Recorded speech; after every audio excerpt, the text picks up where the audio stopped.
Hey everyone. So today I'll be talking about the Liberland blockchain. So as you've heard before, Liberland is the freest nation on earth. But it is not necessarily the freest blockchain on earth. So if you want to sell nuclear weapons on the Ethereum blockchain or on Bitcoin, nobody can stop you. But as a nation state, we do not allow everything that's allowed on traditional blockchains that are fully anarchic. So for example, one big difference is that to access some of the features of our blockchain, you have to be a KYC citizen. So while most of the features of our blockchain can be used by anonymously, some of the features are locked behind the KYC process, which might be surprising to hear for some people that come here from the crypto world, but as I said, we are the freest nation on earth, and in order to be a nation, we have to respect some international laws. So another thing to also be aware about is that so Liberland is a project in the physical world that is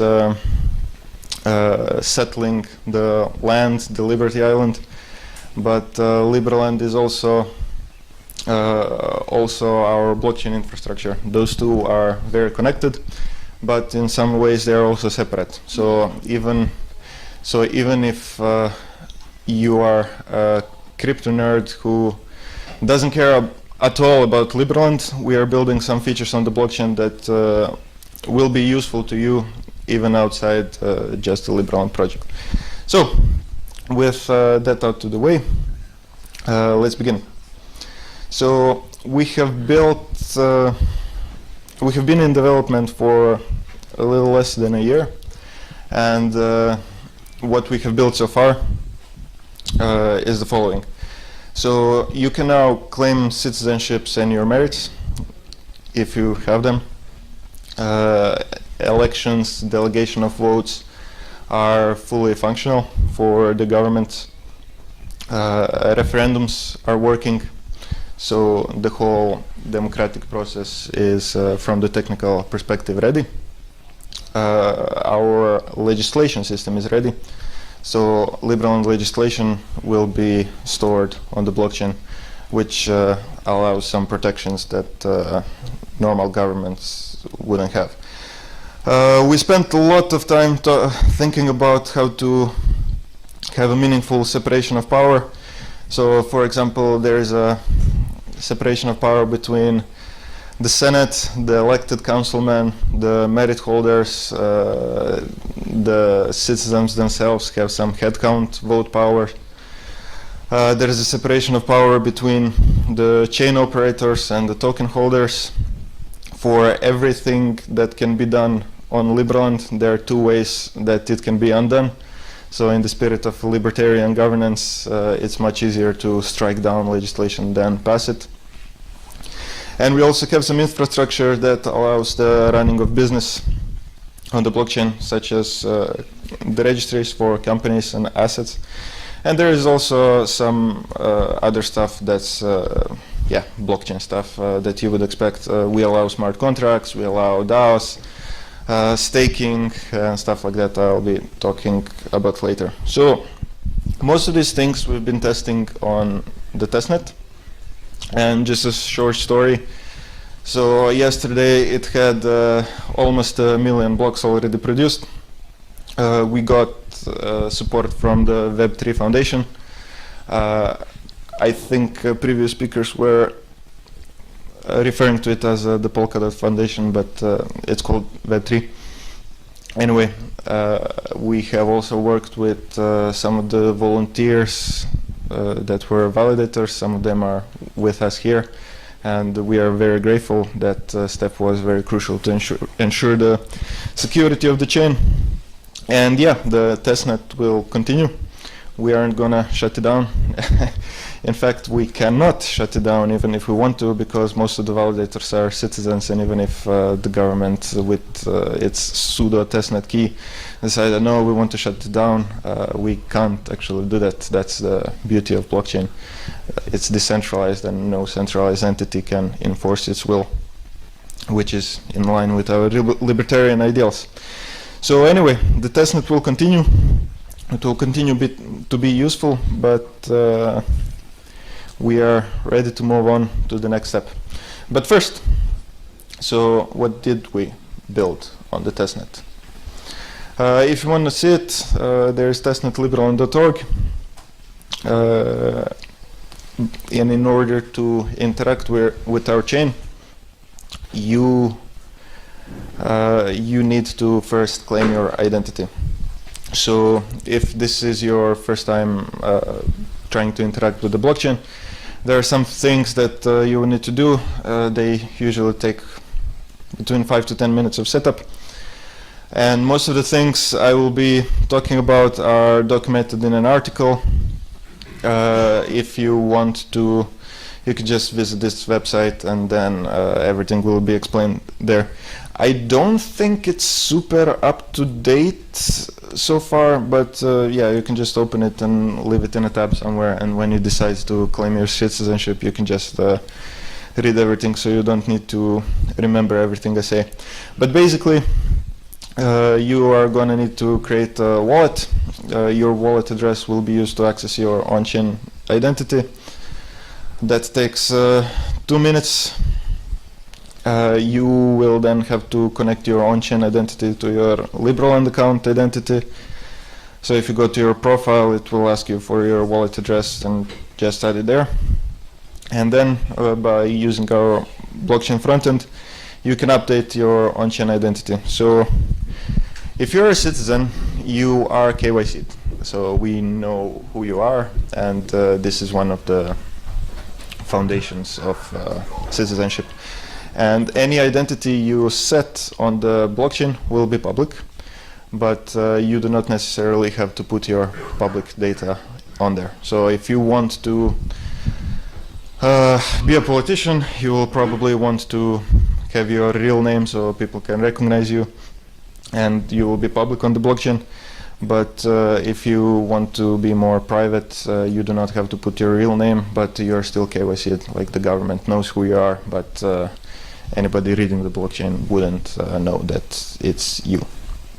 So with that out of the way, let me talk about more details about our chain. So I've already mentioned this in the previous presentation, but we actually have 2 tokens. The first one is Liberland Merit, LLM, which most of you will already be familiar with and probably have. Liberland Merit is basically our political token, so it's required for citizens, for citizenship. The default citizenship requires you to have 5,000 merits. Most of you already know that, and in most political processes you vote with your merits. So your merits represent your the contribution to the Liberland project and the taxes you have paid. And if you want to go on welfare, for example, your welfare is funded by the taxes you already paid. There is also LLD, which is the operational token, which is used for paying fees, running smart contracts, and any chain interaction. So if you're a Liberlander, you are going to have a lot of LLM. If you want to interact with the chain, but not necessarily the Liberland side of the project, you need LLD. So just a few things. So LLM is fixed supply. There will never be more than 70 million of LLM, so it's totally non-inflationary. But on the other hand, there is no return on investment on LLM. LLM might raise in price, but it is not a token that gives you extra tokens. LLD, on the other hand, is an inflationary token. starting inflation level is 10% a year. This will likely decrease as time goes on. It can be staked, and basically LD is very similar to Polkadot or Ethereum. So if you know something about Ethereum or Polkadot, you can just think about LD in that way. So as I said, the Liberland dollar, or you can also call it Liberland dinar or ducat if you want, is used for on-chain interaction, and it also provides shared security. It is one of the pillars of the separation of power. So people with LLM decide what happens on chain, but people with LLD are actually running the chain. And I'll talk about more about that on the staking. So just a few words. Our front-end interaction has been built mostly by me. As you can see, I'm a shit designer, and after we finish the website, our designer will also give us a sexy interface for the blockchain interaction. For now it's functional, but not as sexy. So okay, with LLD we have normal wallet functionalities. You can send, receive, see history, stake, whatever. It's a wallet. It does what you expect it to do. I'm going to talk more about staking. So staking is what provides shared network security. So you might have heard that blockchain is a decentralized network, and the decentralization comes from many people running the validators that the blockchain runs on. The purpose of the validators is to ensure that the chain data is valid and safe. But we are a nominated proof of stake system, so we also have nominators. Any LLD holder can be a nominator, and the purpose of the nominator is to select validators that are honest. The rewards for this are inflation rewards. So in normal countries, the government has a hidden tax, which is called inflation. They can just print more money, and that makes the money you already own worth less. In Liberland, the inflation goes to the stakers. So the inflation is algorithmic, and it goes to the citizens directly, anybody who stakes. So, as I said, the staking strategy, basically, if you are a staker, just select the validators that you want to be honest.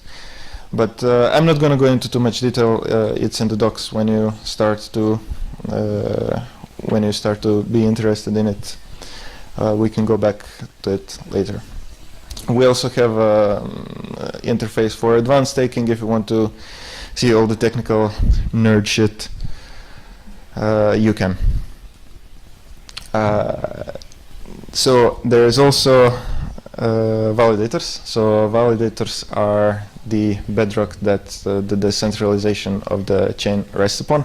And being a validator is actually really lucrative. So we have made it really easy for citizens to become validators. Well, really easy compared to all other blockchains. It still takes about 15 minutes. But if you are in any way interested in becoming a validator, please scan this. You will join our node operator room. And we have a process to do it if you are a technical person, and even if you are not a technical person.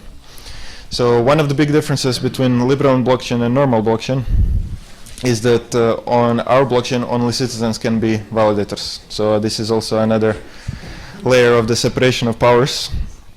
But this is also our way to reward our citizens. So Liberland blockchain has uses for the Liberlanders and for any other crypto people. But only Liberlanders can be validators. So, and validators are also getting part of the inflation rewards. So this means that as our chain grows, the return on investment on your citizenship grows too. So just being a citizen on the Liberland blockchain is actually gives you passive income.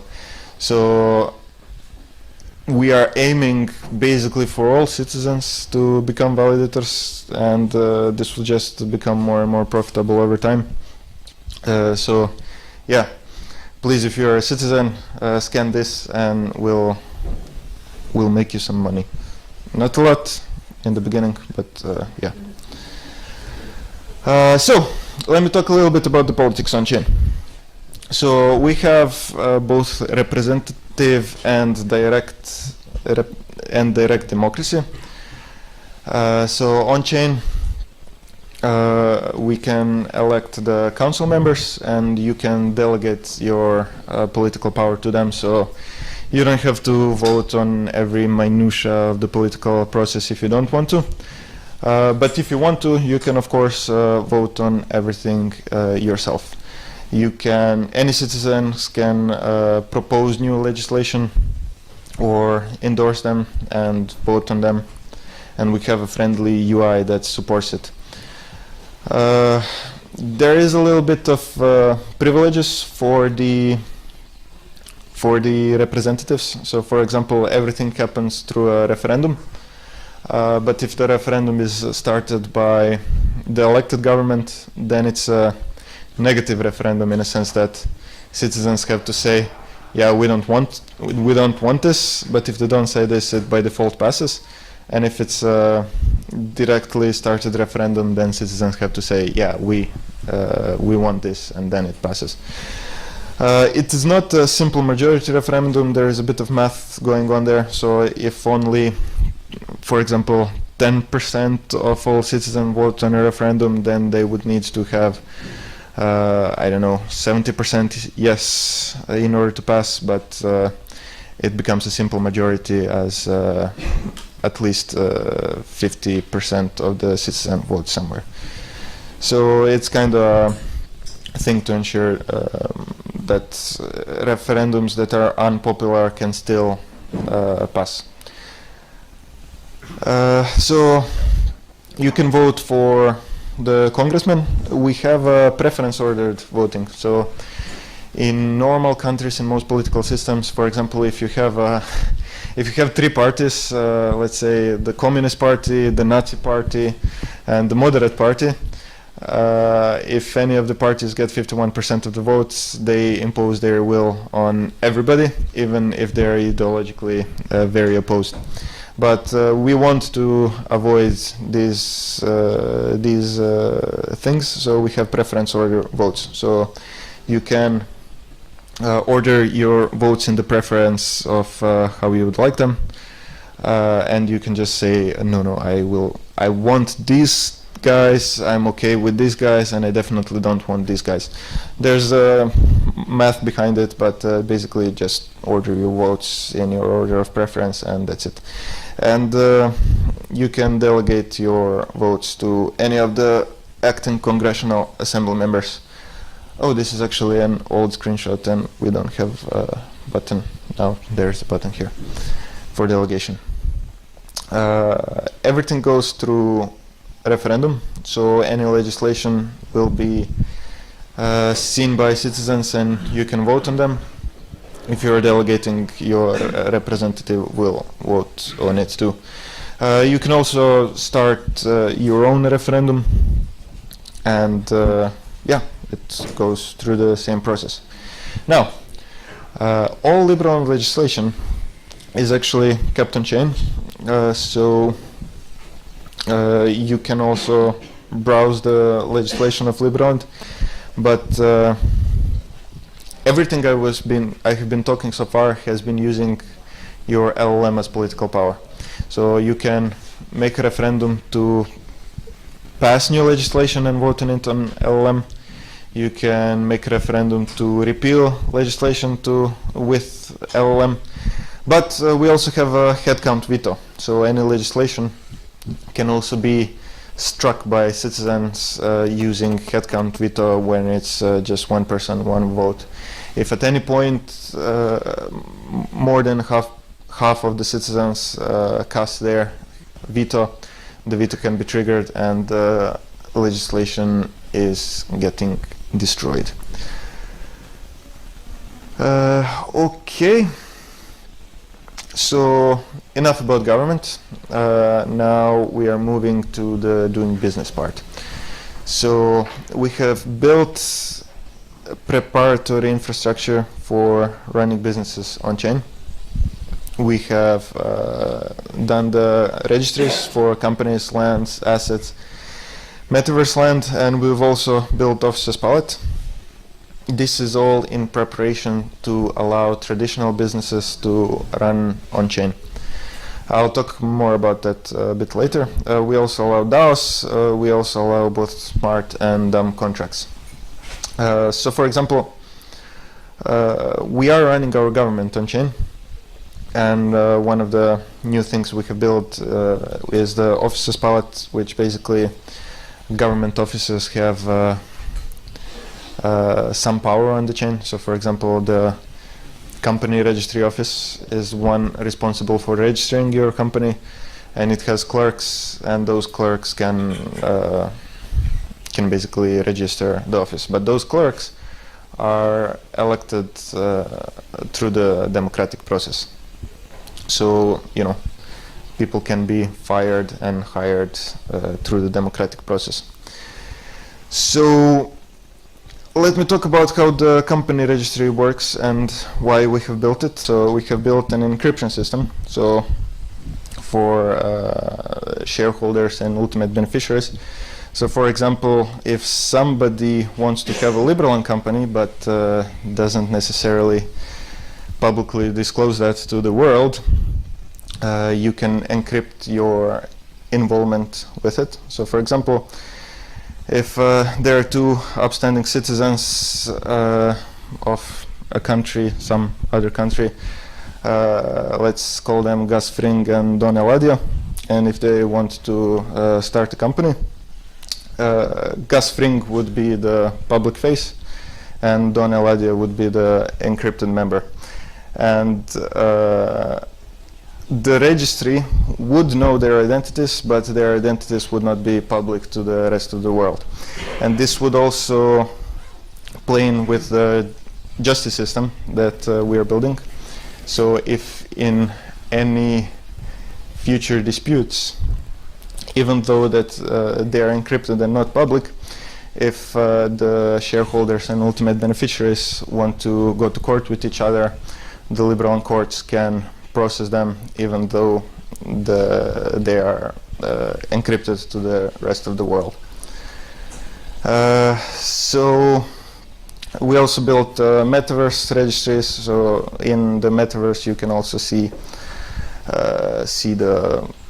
your land registrations. Why did we build the registries? So to enable traditional businesses on chain. So for example, if you want to make a smart contract right now to build a house, you cannot really do that, because if somebody fucks you over, you cannot sue somebody and you may have paid them $1 million. Now with the process of the registering of the companies on the Liberland blockchain and of having traditional courts on there, you can run these real-world traditional businesses on-chain, because we are going to use the court system as oracles. So if you can have much more faith that if you hire a company on-chain to do something for you, for example, build a house, if they don't do that, you will get your money back, because they have to follow Liberland law and yeah, basically deliver. One other example I can think of from the technical perspective is completely on-chain insurance companies. So for example, insurance that works in Bitcoin, nobody does on-chain insurance companies so far, because well, if they don't want to pay you, you can't sue them, because there's no jurisdiction. But we are providing the jurisdiction with the company registries, and the judiciary. So it would be possible, if somebody wants to start an insurance company, to pay for your insurance in Bitcoin, and if you break your leg, you get some of the Bitcoins, and if the insurance company doesn't pay, you can go to a Liberland court, and yeah, this would be running of traditional businesses on chain. And one of the major advantages of people that aren't Liberlanders for using the Liberland blockchain. So, where do we go from here? 2 days ago, on the birthday of Thomas Jefferson and the anniversary of Liberland, our mainnet has produced its first blocks. From the technical perspective,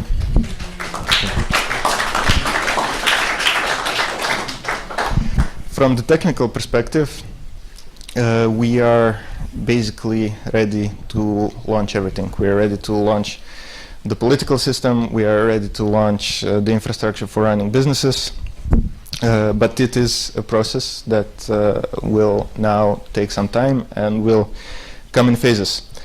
So the phase 1 will be onboarding our citizens, giving you your tokens. We will also be onboarding citizen validators. So in order to become fully decentralized, we need more validators. And this is actually going to be quite lucrative especially in the beginning. So in phase 1, we will be gathering the wallet addresses and preparing the citizens. And in about a week or 2 weeks, we'll launch your merits and you can become validators. After that, once we have a stable, secure blockchain, we move on to phase 2. We will get to some exchanges, so you can buy and sell your tokens on the free market. And we will also onboard all merit and LD holders. And finally, we'll have the real launch with all the extra fanfare.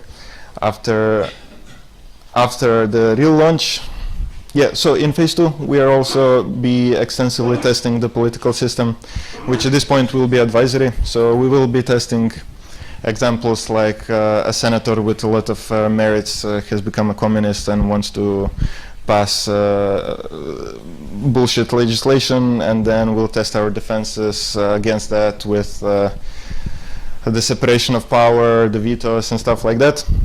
After all of that is done, after phase 2,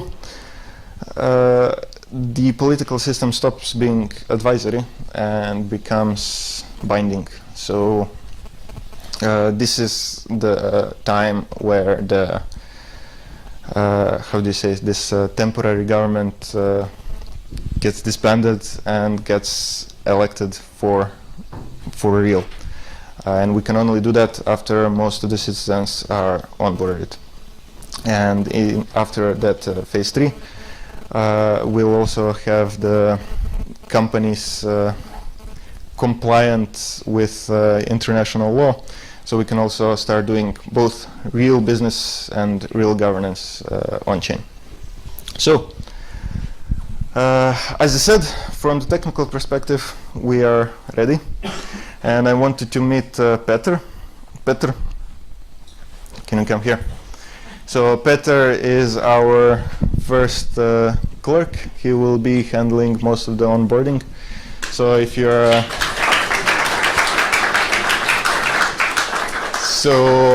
you're a citizen and want to run validator, start staking, he is the guy to bother. And you have been bothering him on the testnet. And basically, as I said, from the technical perspective, everything is ready. We have the initial nodes, we have the funded onboarder account for the Ministry of Interior.